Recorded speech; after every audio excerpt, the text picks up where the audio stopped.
We have talked about three types of tax: property tax, income tax, and sales tax. Today we're going to focus on sales tax. Sales tax is when you go to the store and you purchase an item, and the store or the owner, you could say, made a sale. And on that item that the owner or the store sold, the customer is going to have to pay a tax to the government. For example, look at these hiking boots. The retail price of the hiking boots is $40.45, and the sales tax rate is 8%. So the government is going to get 8% of the retail price. The customer will pay that to the government. Take a look at the first question. What is the sales tax on the boots? So what we're going to do is I'm going to grab the typing tool and I'll start typing 8% of the retail price. That's the sales tax you're going to pay. Next I'll type 8% of, and the retail price is that $40.45. Next, I need to change 8% to a decimal because I can't multiply until that 8% is a decimal. So I cross out the percent sign. If you don't see the decimal's on the right. And to change a percent to a decimal, you divide by 100. So this number 8 is going to become smaller if we divide by 100. Dividing by 100 is the same as moving the decimal 2 times to the left. In that open space, we need to record a 0.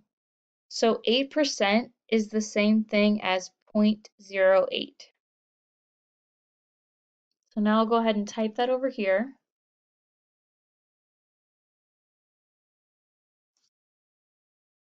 So 0.08, and then of means multiplication. So I'm going to write a multiplication sign, and then I'm multiplying that by the 40, 45, and that's going to give me the sales tax.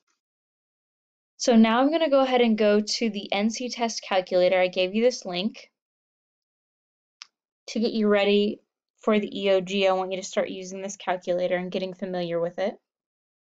And then I'll type in the 0.08 times $40.45.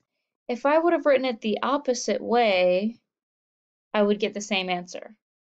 Remember, the commutative property of multiplication says that if two numbers are separated by multiplication, I can switch the order of the numbers and still get the same result. So 3.236. 3.236. And now we need to round. Since this is money, we need to round to the hundredths place. The 2 is in the tenths place. The 3 is in the hundredths place. And then we look at the number in the thousands place, the 6, since it is just to the right of the 3.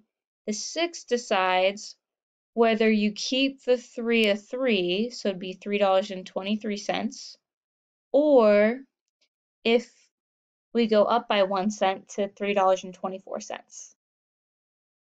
If this number to the right of the 3 is a 5, 6, 7, 8, or 9, the 3 is going to become a 4.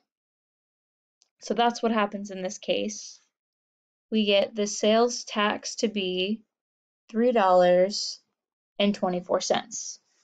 So now I'm going to start typing down here in the table. The retail price was $40.45. The sales tax is going to be added, so I'm going to put an addition sign, and we're going to be adding the $3.24. That's the amount of money that you're going to pay to the government when you buy the boots.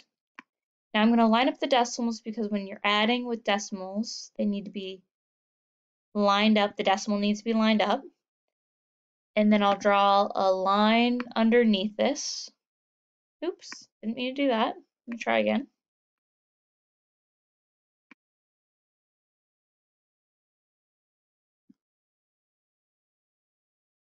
And then I'll go to the scribble and I'll try to write this neatly.